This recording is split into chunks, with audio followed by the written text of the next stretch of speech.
Hey everyone, it's Ryan here. So this is a game review. A bit different this time because this one is for a PlayStation 4 game. I don't think it originally came out on PS3. I think it was on PS4. But this is Uncharted 4: A Thief's End. The reason I'm reviewing it now rather than when it recently came out is because I finally got around to finishing it. I believe it was free with PS Plus about a year ago, and I've been meaning to play it for so long, but I've been just so focused on my Xbox last year. And then basically when I upload these videos, it messes up my internet, but digital games work on my PlayStation, so I took the time to start playing it through then, and then I finished it last night. Um, and yeah, so pretty much it's probably going to be what you've probably heard before, but Uncharted 4 is an amazing game. Like the Uncharted series, like Naughty Dog, obviously before Uncharted, I knew them for Crash Bandicoot. So seeing this thing, like seeing them do Uncharted, sort of, like, I was like, okay. Um, First one was fine, like it was a good start for what it was. Second one really got into it, and three I really enjoyed. But yeah, and then four comes along, and literally just everything about the original trilogy, and just this one being like the finale for Nathan Drake. Spoiler alert, by the way. Like he doesn't die, but it's just his ending chapter essentially. Um, so this one is based on Avery's treasure. Like Saint, they go to Saint Dismas Cathedral. You go to Scotland at one point. Trying to think where else they end up going. Madagascar, I know they end up going, and then they basically find. I think it's Kings Bay is where they go, and they find the treasure. Um, but there's some interesting like story elements in this one. So it starts off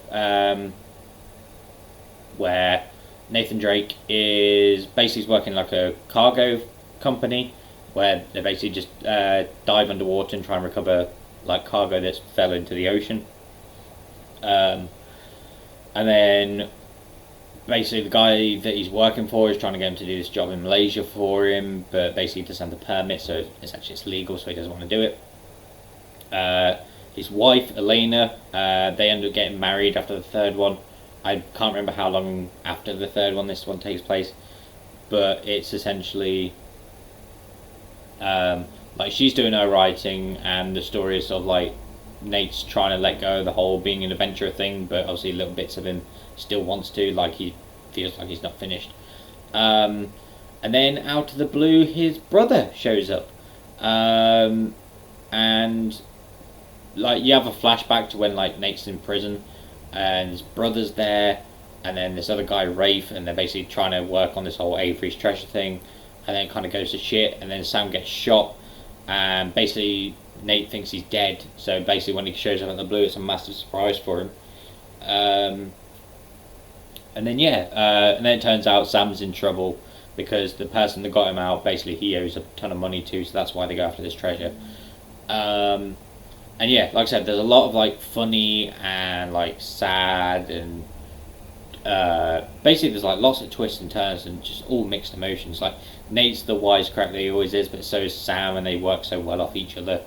Some of my favourite moments is when Nate and Elena, it just feels so natural between them.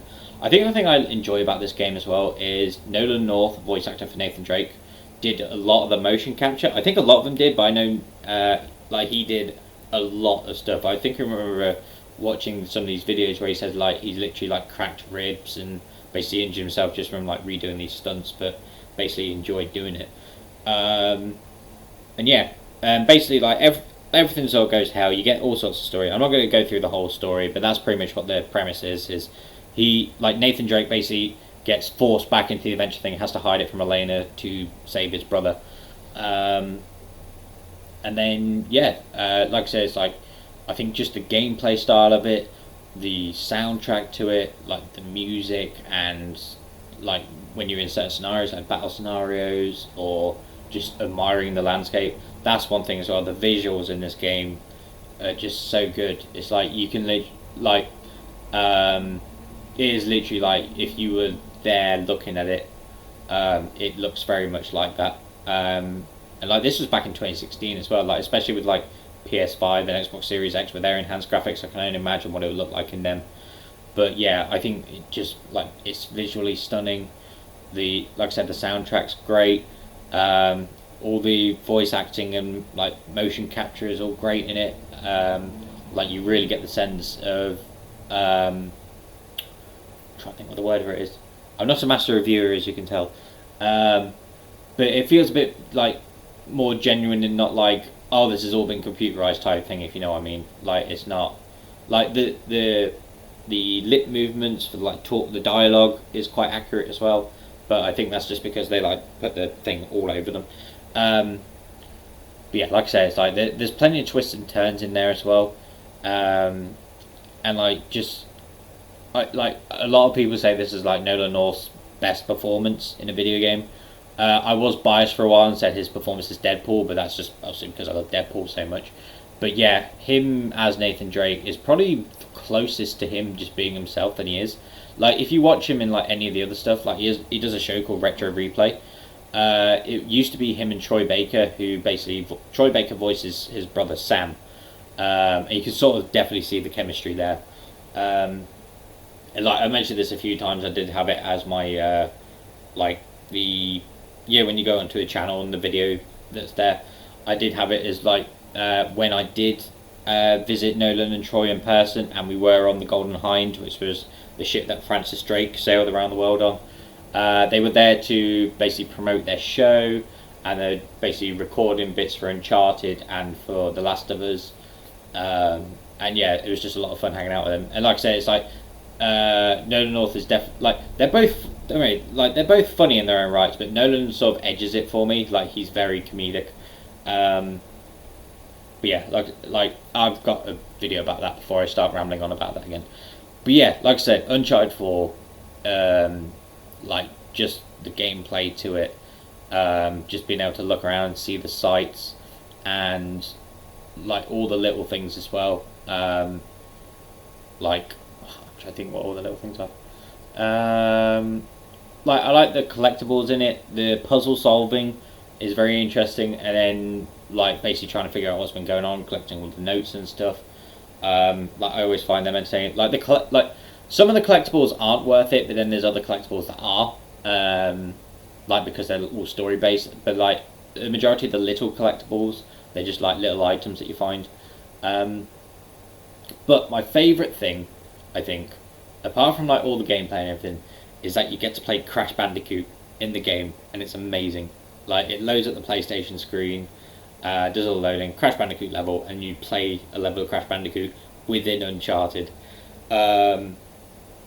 And to me, like just seeing that, I was like, oh my god, this is amazing, because I grew up on Crash Bandicoot, and obviously the original Crash Bandicoot trilogy and Crash Team Racing are all Naughty Dog, so they don't have to worry about licensing issues because it's theirs. Before they sold the rights to Crash Bandicoot onto someone else. But yeah, like being able to do that was amazing. But yeah, like I said, I think Uncharted 4, for me, tops The Last of Us. Like I know people are like, I haven't played The Last of Us Part 2. I know people have very mixed reviews on that, just based on a certain character. It's one of those things I saw it and I didn't get. It's like if she really annoys you that much and she's the bad guy, she's doing her job well, you know. And I think just unfortunately the time we're in now, people get so easily triggered by stuff, and they're just so sensitive to everything. But yeah, like I said, like I still need to play that. But yeah, I did play the first one, but I think the reason I prefer Uncharted over The Last of Us is because there's a lot of stealth needed in The Last of Us, and stealth isn't my thing. And obviously with Uncharted, it's a bit more light-hearted and comedic, whereas Last of Us is very serious and, you know. But yeah, like I said, Uncharted 4, it's an amazing send-off for Nathan Drake and company. I know they did Uncharted Lost Legacy, which I believe was Chloe and Nadine, I think. I might have to pick that up at some point. I need to go back over the original trilogy again, because the last time I did play them was about 4 years ago, when I had them on the PS3. And the only reason I played them was because I was living with a friend of mine and we didn't have internet for like 3 weeks. So I basically asked if I could borrow his Uncharted games, and I played them on the PS3 for 3 weeks. But yeah, like I said, Uncharted 4 is amazing. If I was to give it a score out of 10, definitely a 10. I think some of my reviews I did start doing scores like that, and then some of them I just haven't for some reason. But yeah, like Uncharted 4 is definitely one of the best games in a while that I've played. Like I've even like watched gameplays of the entire thing. Like I used to watch Achievement Hunter when they did it back in 2016. You know, before they got really annoying. Either I grew out of what they were doing, or they sort of changed what they were doing and I didn't like it. Maybe a bit of both. But yeah, so I've definitely, like, I sort of knew the whole story going into it, but even then, just being able to watch it and just enjoy the sights for myself was just like incredible. Like, I think it's the first time in a while I've actually just been like blown away by visuals for a while. I think I've just been like so worn down by just seeing the same thing every year on like other games that, yeah, just seeing something like Uncharted 4 was just so refreshing after a while. Yeah, so that's I'm basically like trying not to ramble on so much, but that's going to be my review for Uncharted 4.